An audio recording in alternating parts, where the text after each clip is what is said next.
Thank you for joining our Racial Justice Learning Series. We're so glad you're here. My name is Molly Blau-Gillis. My pronouns are she, her, hers, and I'm Chief Communications Officer at General Catalyst.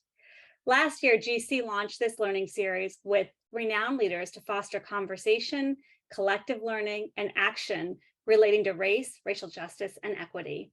We are thrilled to continue this spring with sessions focused on the AAPI experience, kicking off last month with Theo Gonzalez, giving an overview of the history of the AAPI experience, and continuing today with a panel discussion on honoring and celebrating the differences among AAPI experiences and cultures. Our series continues with 2 additional sessions focused on the Asian American experience in the fall. Follow GC on social media for updates on these and other upcoming events. As a reminder, this session is being recorded. Closed captioning as well as live transcripts are available for those who are interested. Definitely please feel free to submit questions via the Q&A function. And now it's my great pleasure to introduce today's panelists, Jennifer Ho, Craig Perez, and Sejal Shah. Jennifer is a professor of ethnic studies and the director of the Center for the Humanities and the Arts at the University of Colorado Boulder. The daughter of a refugee father from China and an immigrant mother from Jamaica, Jennifer has authored and edited multiple books and essay collections. She is active in community engagement around issues of race and intersectionality and leads workshops on anti-racism and how to talk about race in our current political climate. Craig Santos Perez is an Indigenous Pacific Islander from Guam. He is the author of 5 books of poetry and the co-editor of 5 anthologies. He is a professor of English at the University of Hawaii at Manoa, where he teaches Pacific literature and creative writing.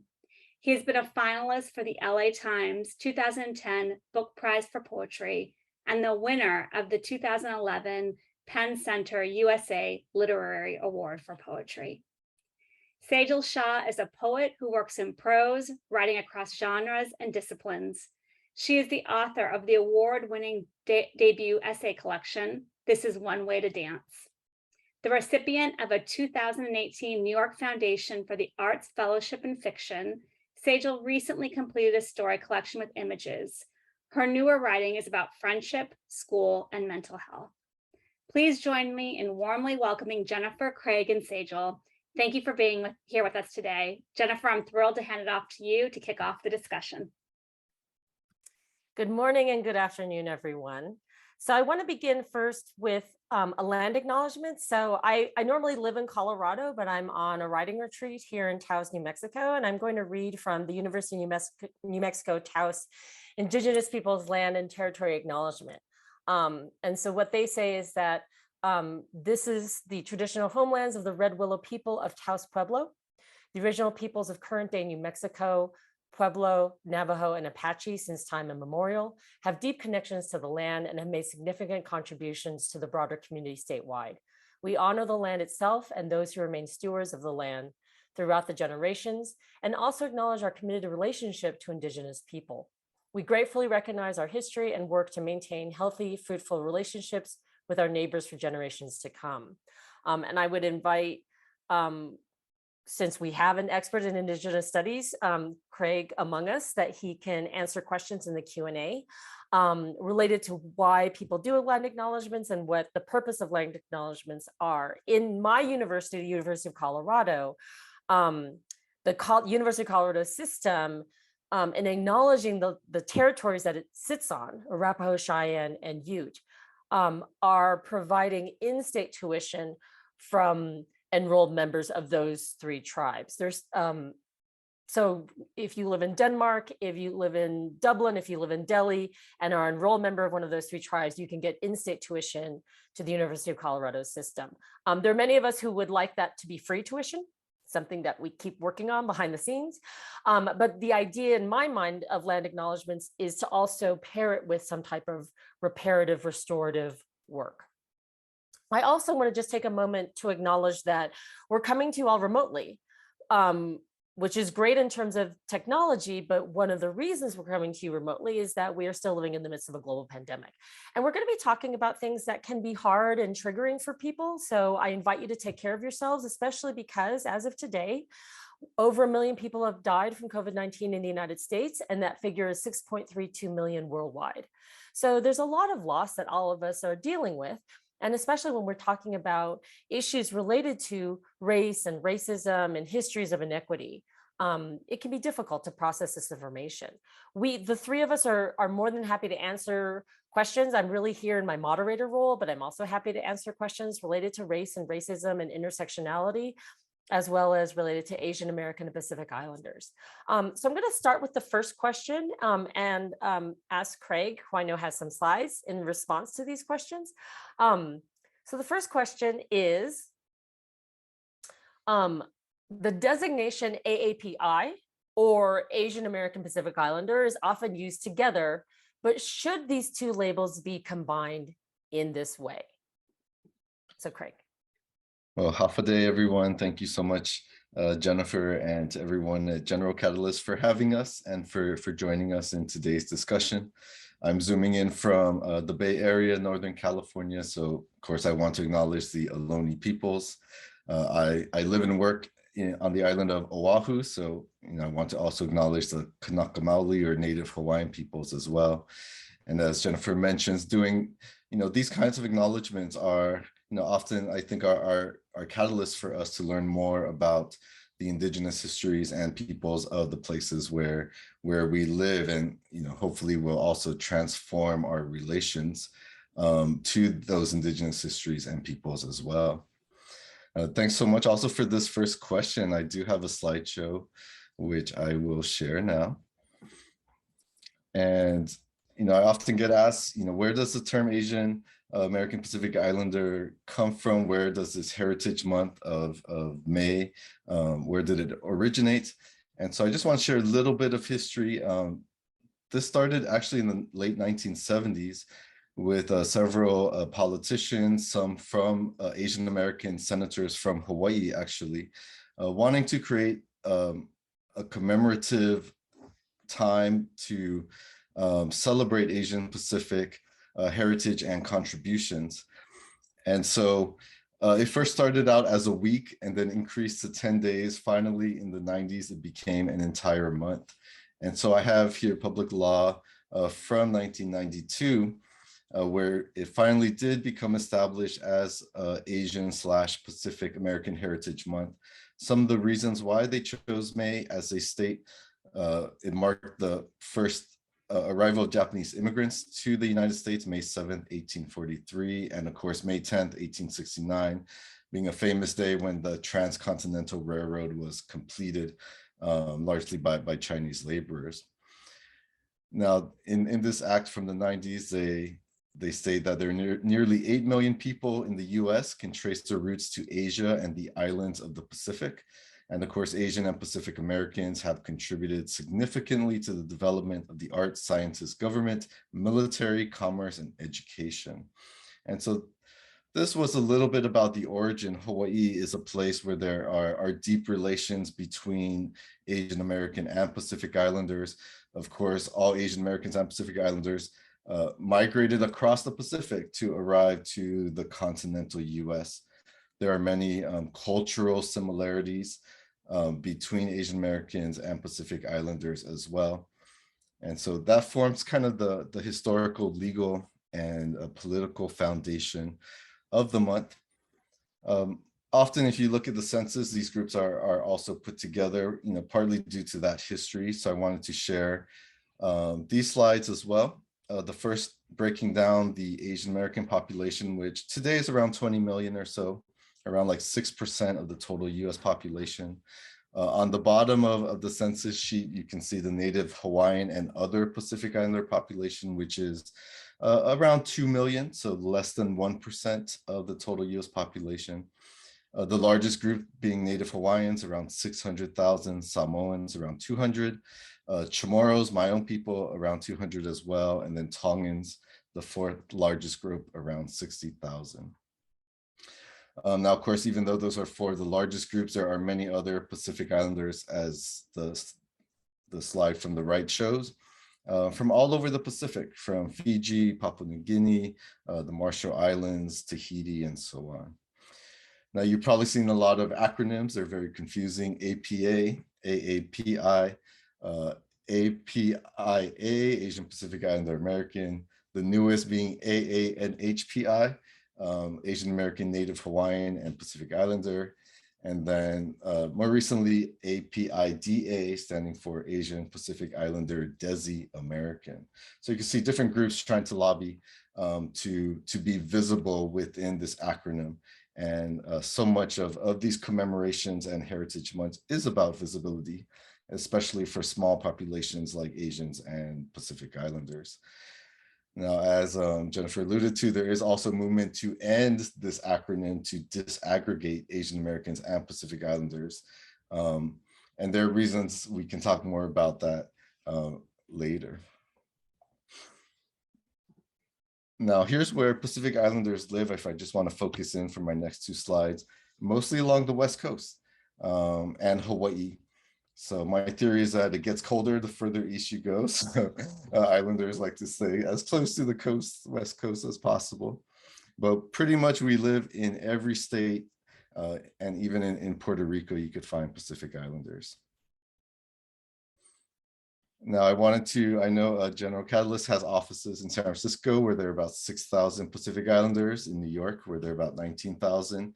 I couldn't find the stats for Boston, but in the state of Massachusetts, there are 9,000 Pacific Islanders. My cousin lives in Boston, so I know there's at least one there. Over half of the Pacific Islander population lives in just two states, actually, Hawaii and California. And you can see some of the other states, including Washington, Texas, New York, Florida, and so on. Many of us live in Vegas as well. So where do we come from? Here's a map of the Pacific Islands as a whole.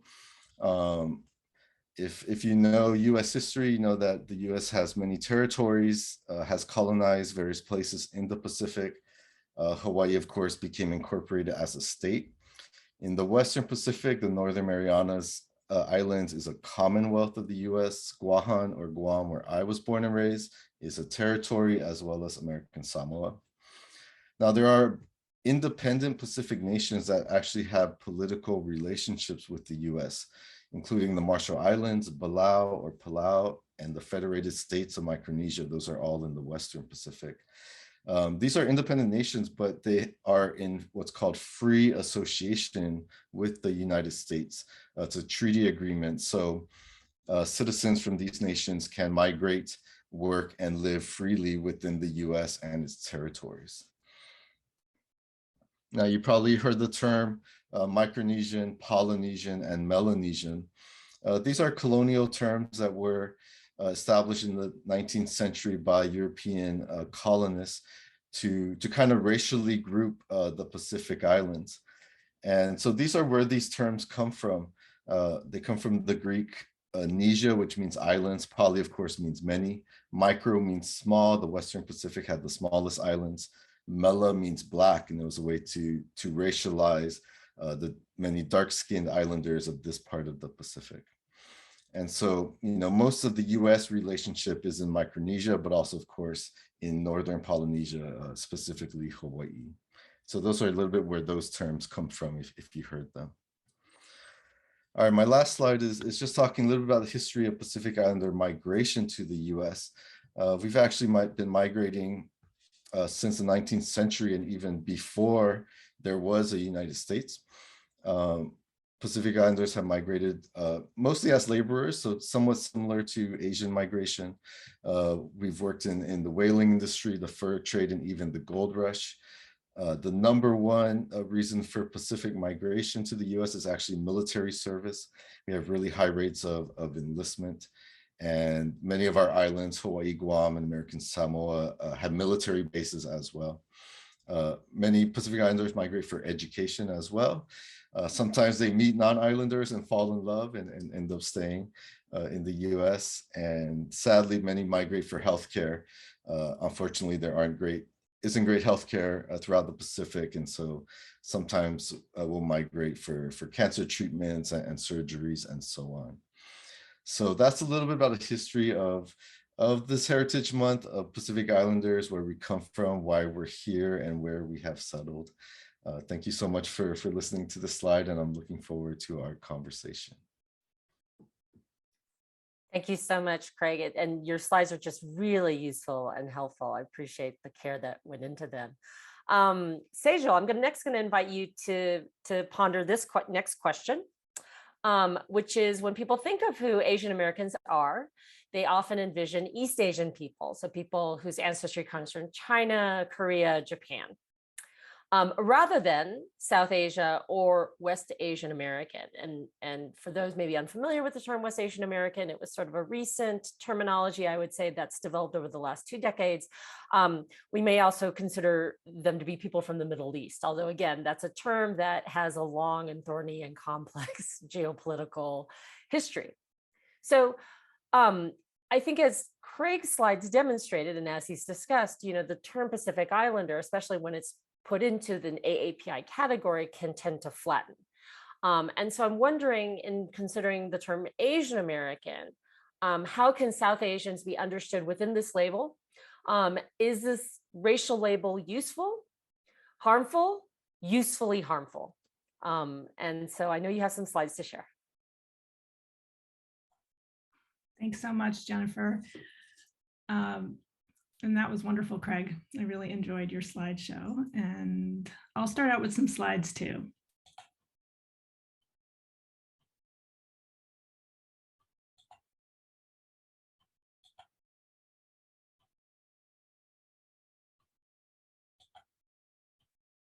Oops, let's see.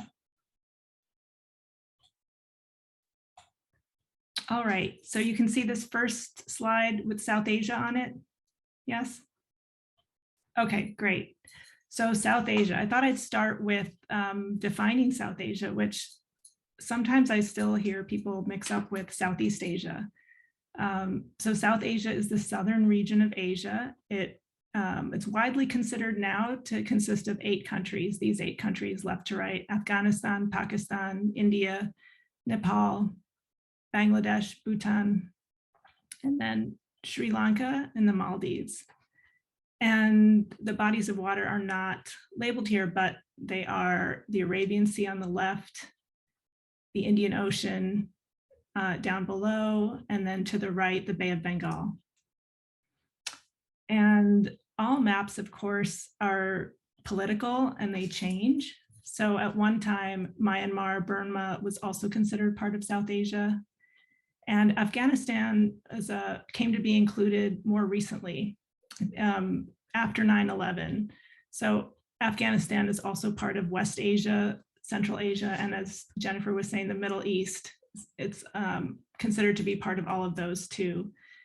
But in 2007, it joined the South Asian Association for Regional Cooperation, which was the other 7 countries. And that organization was formed in 1985.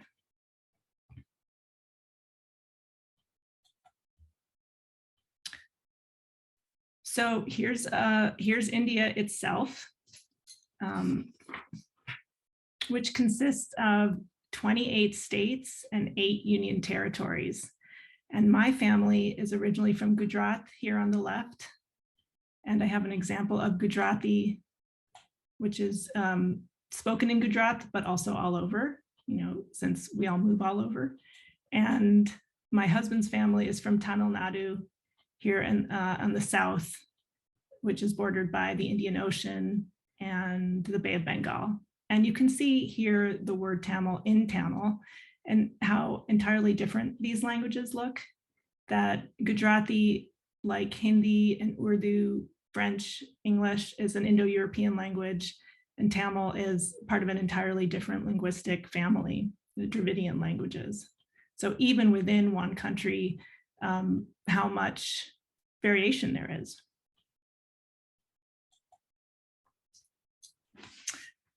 This is a handkerchief map of British East Africa. It belonged to my mother. and I was always really fascinated with it. She was born in Uganda and grew up in Kenya when it was still British East Africa.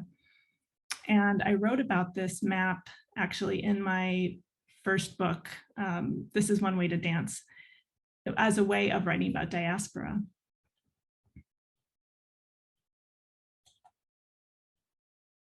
And this is a family photo taken by my grandfather. It would have been around 1949 or 1950.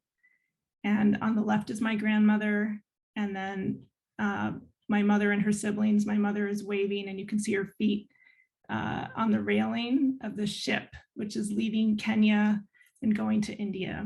So this photo for me is this kind of incredible personal picture of the diaspora. And this photo is also included in my second book, which is called How to Make Your Mother Cry. And that's forthcoming in 2024. But it shows, again, South Asians outside of Asia.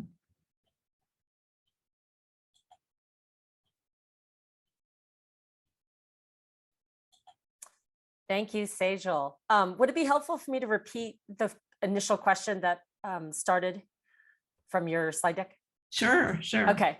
And then we can also invite Craig to weigh in. Yeah. So the question is, when people think of who Asian Americans are, they often envision East Asian people rather than South Asian or West Asian.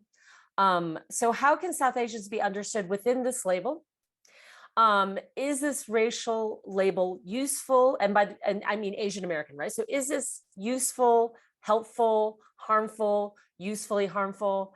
And I think we can also add in Pacific Islander, especially since we've seen the multitude of Pacific Island nations that Craig just showed us. And so then what is the utility? Is there a utility to having AAPI when I think both of you have already showed the complexities within your own personal identities and family stories related to the Asian and Pacific Island diaspora?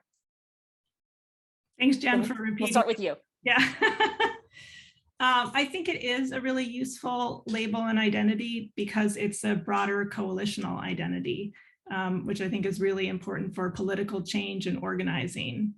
I think it's useful and relevant in terms of statistics about anti-Asian hate and for healthcare funding and access. I think it's really important for entering conversations about race in the US. I think, as my slides show, the term South Asia is so broad, it's geopolitical, and it has its roots in post-World War II, Cold War, and of CIA funding and politics. So it's a bureaucratic term. It was reclaimed by South Asian American students and professors as a political identity. And there was an anthology in the 90s called Apart, but Yet Apart, which even showed even then that South Asians, I think, sometimes were not really included in Asian America. But I think that's changing.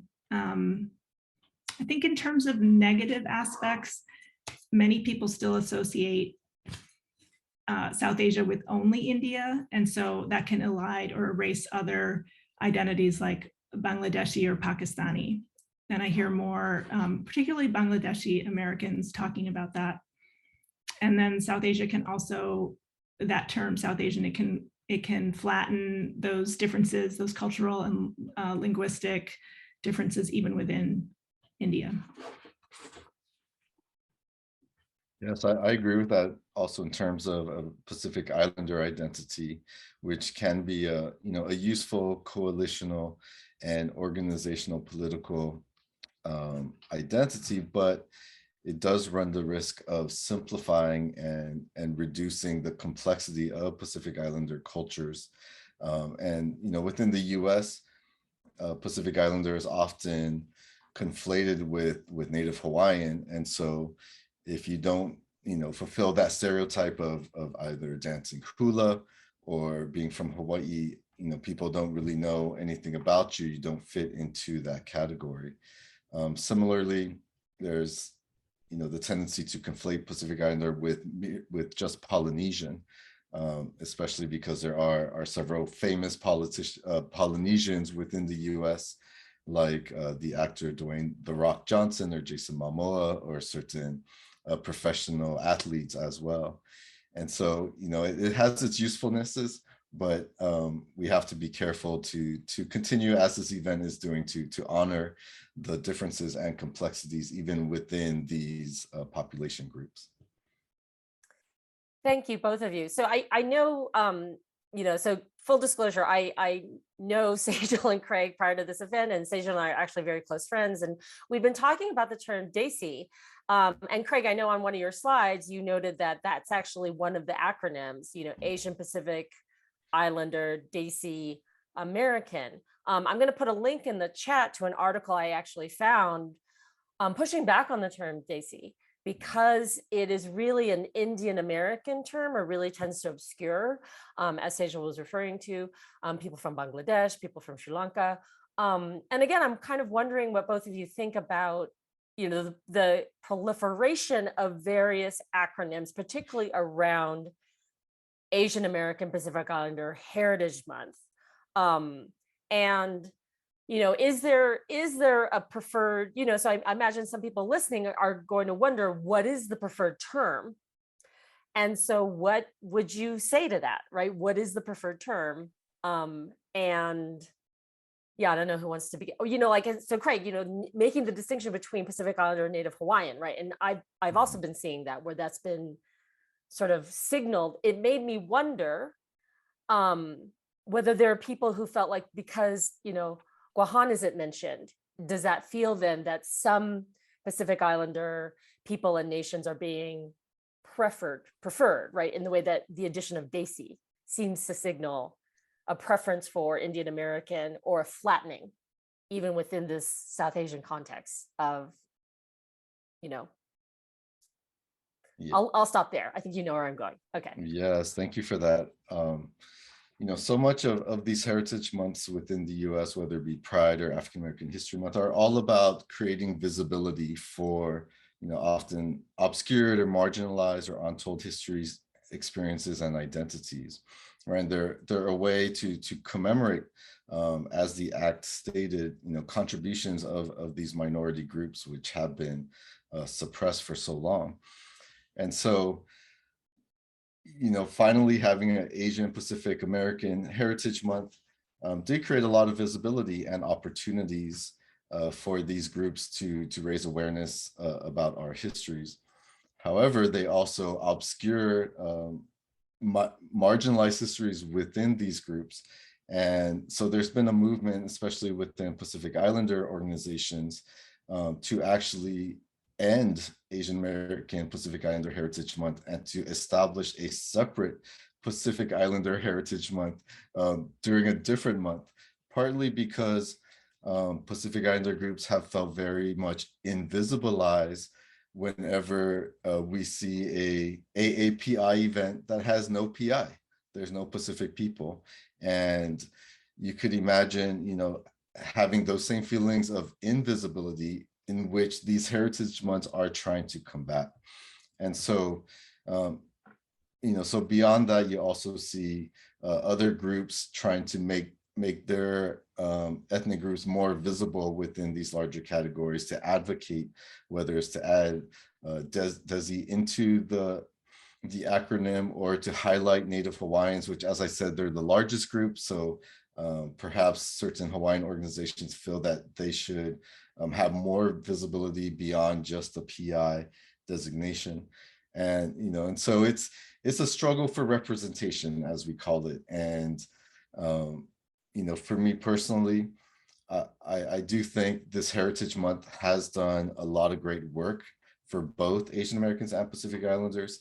But I do agree that Pacific Islanders are coming to the point where, we do need to have our own Heritage Month as well, if that's possible. And so that's a little bit about the complexity and struggle for representation as embodied in these acronyms. Thank you, Craig. Sejal. These are great questions. So as Jennifer knows, I was an academic for about 10 years. I was a professor, and in that time, and a teacher, I didn't really see a lot of programming around that. This was 10 years ago, around AAPI Heritage Month. But one thing I have been thinking about when I've been asked to speak at universities is that often it's in April, right? Because of when schools stop. And I think even if there were 2 months, could we get in October and November? I mean, April is a difficult month for, for anybody teaching, right? And for students finishing up. So that's another, I don't know, that's one thought I had when thinking about this. I think, so this is my book, This Is One Way to Dance, and it was written over 20 years. And so essays that span 20 years. And in a couple of the early essays, I use the term desi, and then I don't use it in the rest of the book. And I have a note in the back that explains that for me, it was an important term in the 90s that was signaled kind of a leftist, activist, queer, artistic identity and culture that I saw mostly in New York. And then also I think from understanding that there are others who don't connect to that. So who might be South Asian, but say they're Sri Lankan and find that Desi alienates them. I also think so much of this is personal and regional. I have a first cousin in New Jersey who absolutely would say Desi, and there are so many South Asians there. I didn't grow up using that word at all. I only really heard it in New York, actually. And when I went to this terrific festival in Toronto in the 90s called Desh Pardesh. And I did know the word Desh meant country, but I had no idea what Desh Pardesh meant. And it's your country outside of your country. So it was a diasporic term. I never hear the term Desi up here in Western New York. So my husband, who's South Asian, I think he'd probably more say that he's Indian or Tamilian. He would never use the term, he would never say Desi. So I mean, some of it I think has to do with how do you self-identify? And so there was a time where I really did identify as Desi, and now I don't as much. I would say that I identify more as Asian American, South Asian, Gujarati. I'd also say I spent a lot of time on the back cover of my book with marketing. And originally I had that I maps her identity as an American, Asian American, writer of color, and feminist. And at one time I had South Asian in there. And in fact, my mother read the catalog copy and she said, "You're not South Asian, you're Gujarati." South Asian didn't even mean anything to her. So it was this constant thinking of who is the audience for this book. And I decided to go with this broader coalitional identity, Asian American, rather than say South Asian or Desi. Yeah, thank you, Sejal. I know there's been a question that came up privately in the chat about defining the term Desi, and I think in general, the term I see as it gets used either by people who are Indian American or South Asian or others outside is to somehow signal that that South Asians are included as part of an Asian American category. And that the issues surrounding South Asians may be distinct from those that are of East Asian or Southeast Asian heritage. So it's kind of similar to how the term BIPOC has developed, where the emphasis on Black and Indigenous, the B and the I part of the POC, people of color, is meant to suggest that anti-Black racism and issues of indigeneity are their own phenomenon within a US context of race and racism and white supremacy. And I know I also just threw in a whole bunch of terms, right, related to this, but I think it's important that we contextualize, right, even as we're talking about these two distinct terms, Asian American Pacific Islander, how Craig helpfully kind of showed how these terms came together, right, out of a desire to recognize and educate people about Asian Americans and Pacific Islanders. I think both Sejal and Craig, you've recognized that there are real coalitional political gains to be had by coming together in solidarity as Asian American and Pacific Islanders to show awareness, to educate people, and I would especially say during the global pandemic. And this is where I think especially racialized terms can be useful, because when people have been scapegoating China and then Chinese people and attacked anyone of East Asian heritage, they're not waiting to make a distinction to say, are you Chinese from China or Taiwanese or Chinese American?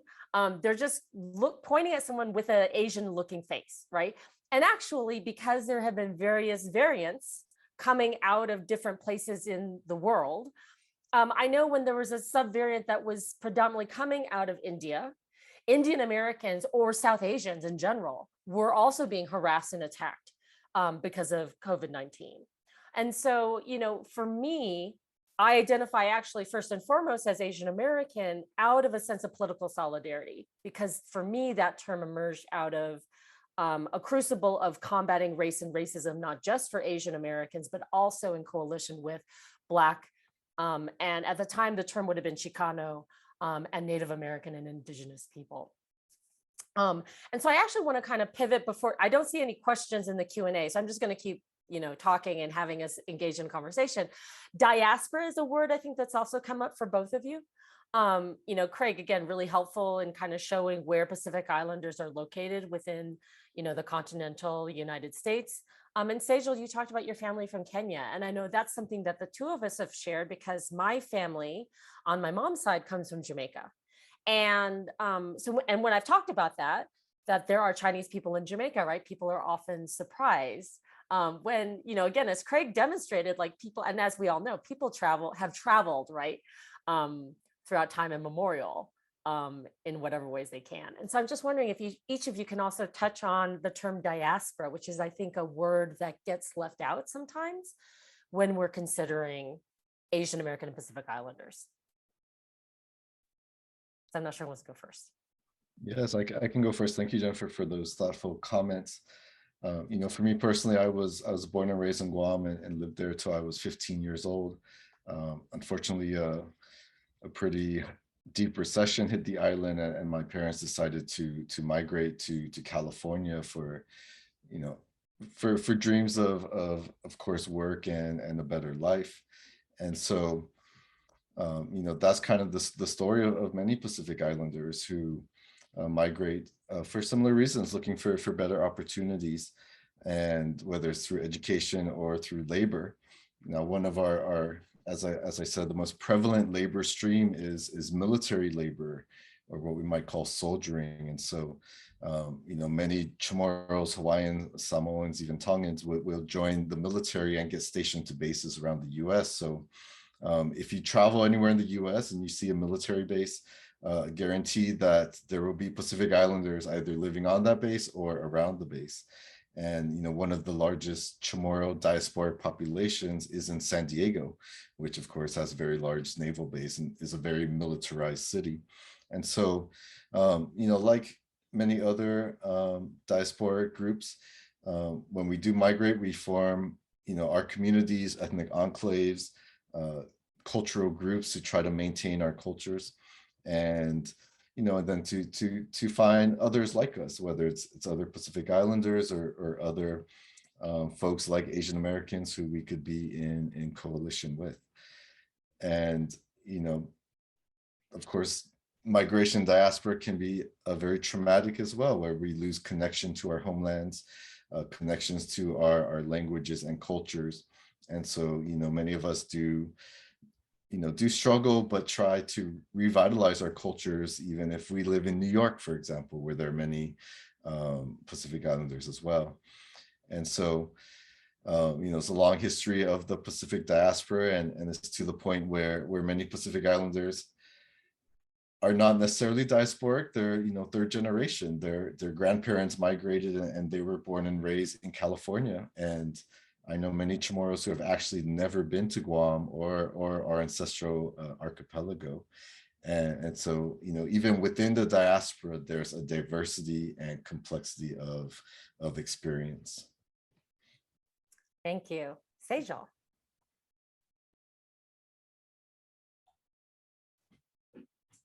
I love this question of diaspora, I have to say.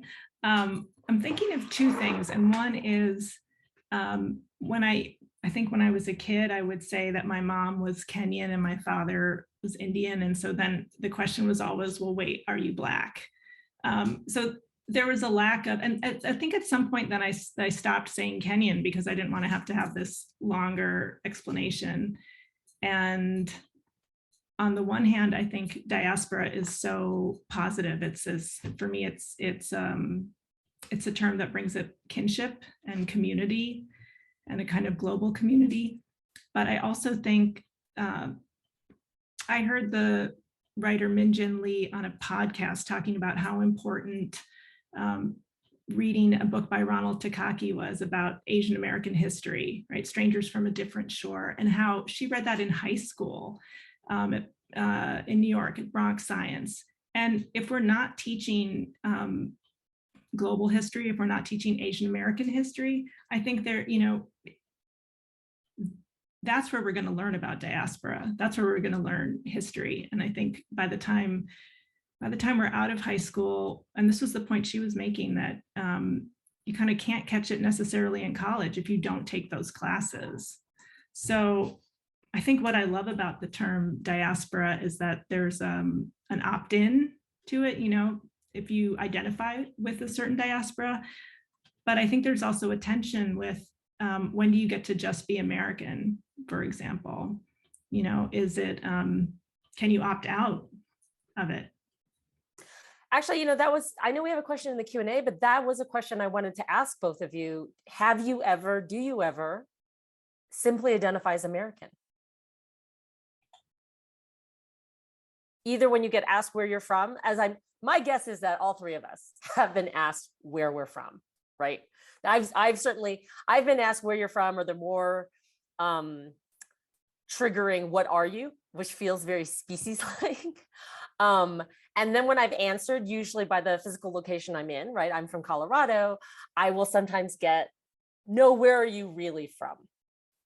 And so we've now got two questions in the Q&A, so I want to make sure we get to them. But I'm just curious, do either of you ever answer with I'm American, or have there been situations where you felt like what the answer that you want to give is that you're American? I often say that I'm a Rochesterian, that I'm from Rochester. I was born here, and then I lived, for 20 years elsewhere, including the Bay Area and Iowa and New York City and Massachusetts, where Jennifer and I met. But I feel like I'm very deeply from Western New York. I'm the only one in my family who was born here. And, but I do get that, but then where are you really from?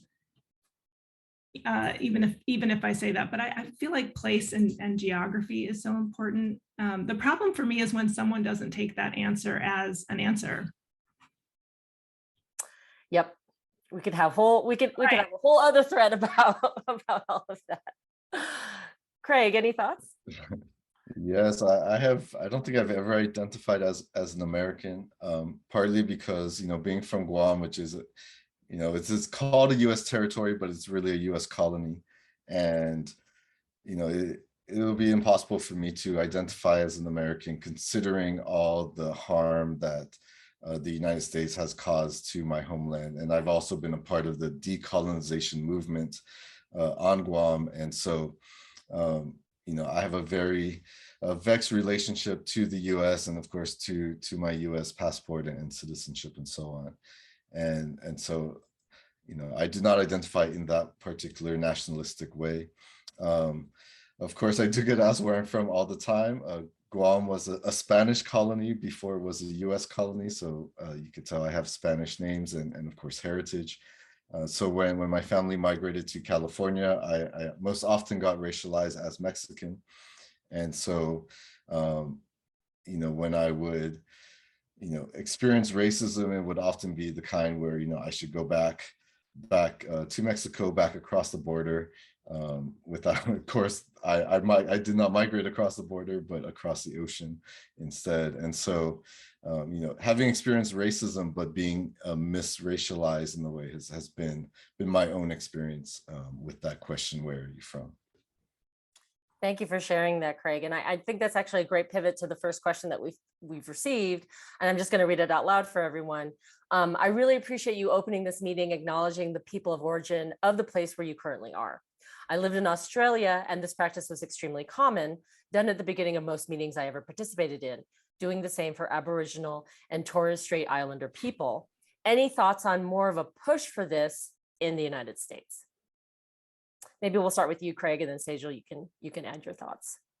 Sure. Yes, I was, spent some time in Australia recently and had many Aboriginal friends, and as well as non-Aboriginal Australian friends that do practice this acknowledgement in a much deeper and sincere way in Australia. Of course, there are still very problematic relations between Aboriginal Australians and non-Aboriginal Australians, and of course Torres Strait Islanders as well.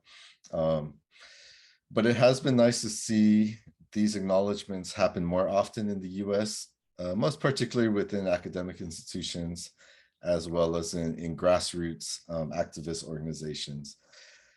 I would like to see it more, of course, on the congressional political level. Perhaps that will happen with more Native American representation within the government, but we'll see.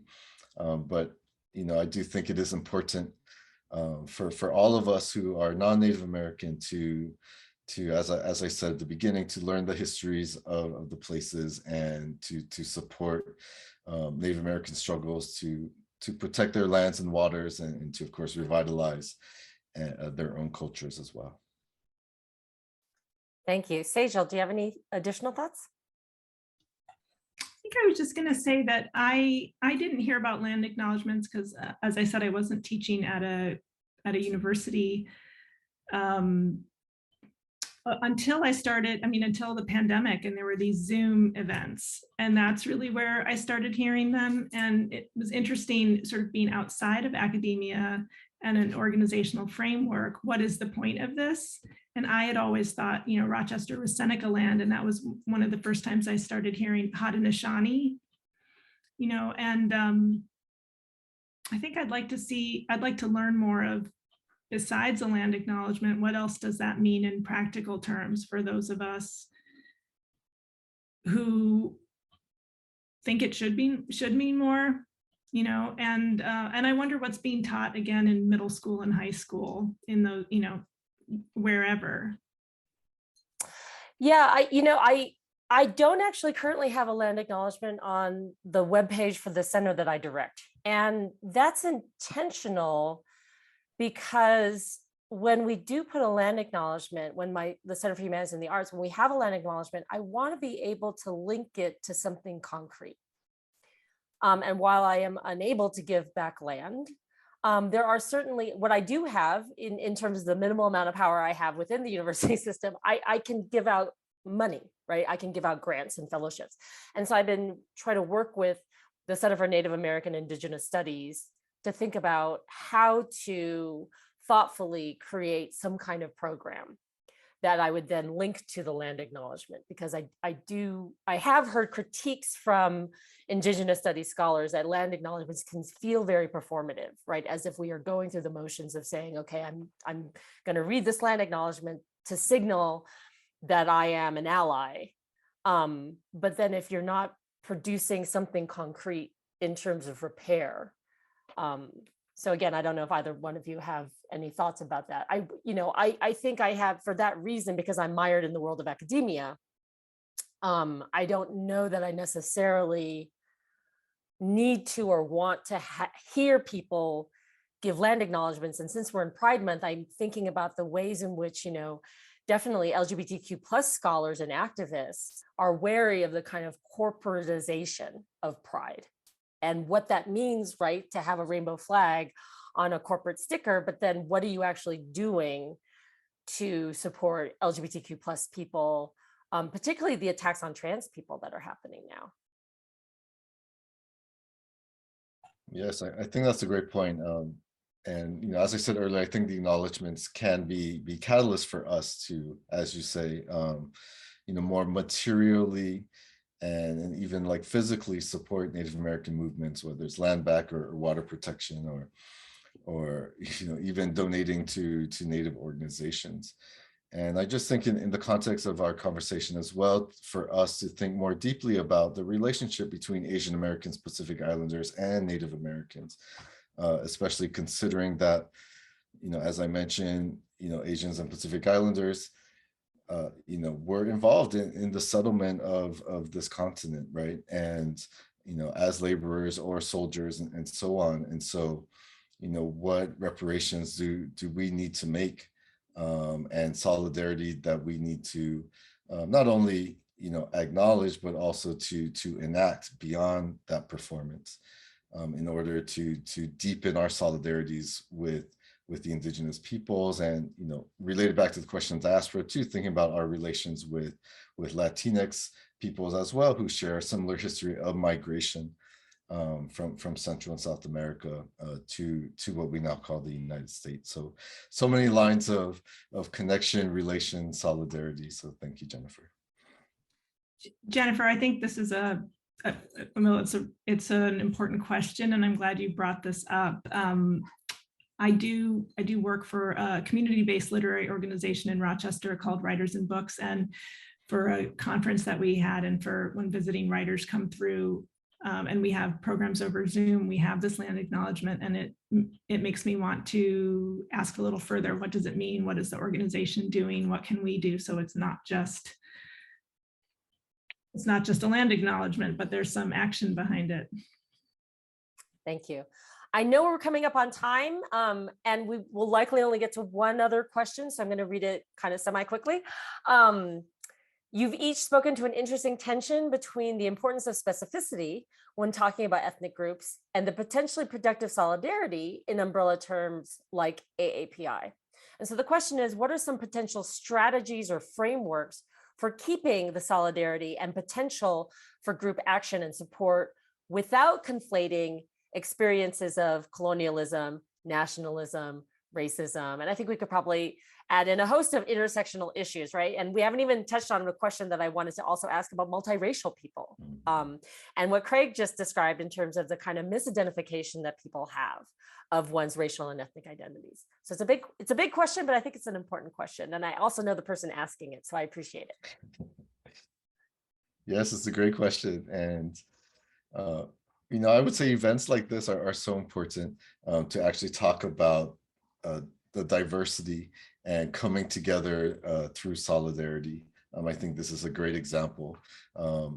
I think with other organizations and events can learn from this one in terms of having equitable inclusion when you do organize under this umbrella category.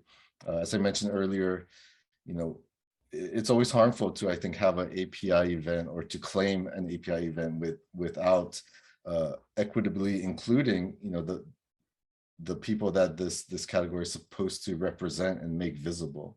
And so I think that's really important, to be very caring about representation and who's included and who gets to speak. And beyond that as well, I think, as Jennifer mentioned, to really highlighting mixed race Asian American and Pacific Islander people. They often are so invisibilized during May, where it seems like Asian and Pacific are such separate things, but actually there are so many people who are both. I myself in part Filipino, my children are mixed race, Asian American Pacific Islander, and so many people in Hawaii and Guam are as well. But there hasn't really been, as I've seen, really inclusive mixed race type of events to explore and celebrate and commemorate those identities. And so that's what I would like to see more of. And I'm really grateful to this event today, which I thought was a wonderful example of that solidarity and diversity. Yes, thank you, General Catalyst. I think this is an excellent example of the kind of events we need more of. I would recommend, again, I feel like there needs to be more in education and in history. So to start there, but this is Minor Feelings, an essay collection by Kathy Park Hong, which is a terrific book. It came out in 2020 on the Asian American experience and Asian American reckoning. And this is Bad Indians, a tribal memoir, Deborah Miranda, which this is about indigenous culture in California. But I think, again, it's such an intervention in terms of pushing back at what is taught in California history and what is not taught. And so one of the things I say is, let's start with literature and reading more. Excellent. Thank you so much. I know we're out of time, unfortunately, but thank you again to Jennifer, Craig, and Sejal. This session was really important as part of our overall learning series on racial justice and specifically AAPI, because we have to talk about that term and the experiences and not wanting to erase the unique experiences of so many different groups with that kind of fit under that umbrella term. So I really thank you for all of the educational information and just the wisdom. I really enjoyed it. Thank you to the audience for joining us. We are going to take a little break in our series for the summer. We'll pick up back again in September on our third session, which will be about the model minority myth and how that's affected leaders within tech and venture capital. And then we'll finish the series in October with a session on Stop Asian Hate and just the fight for AAPI equity. So we hope you return and join us. Thank you again to our amazing panelists. Thanks, everyone.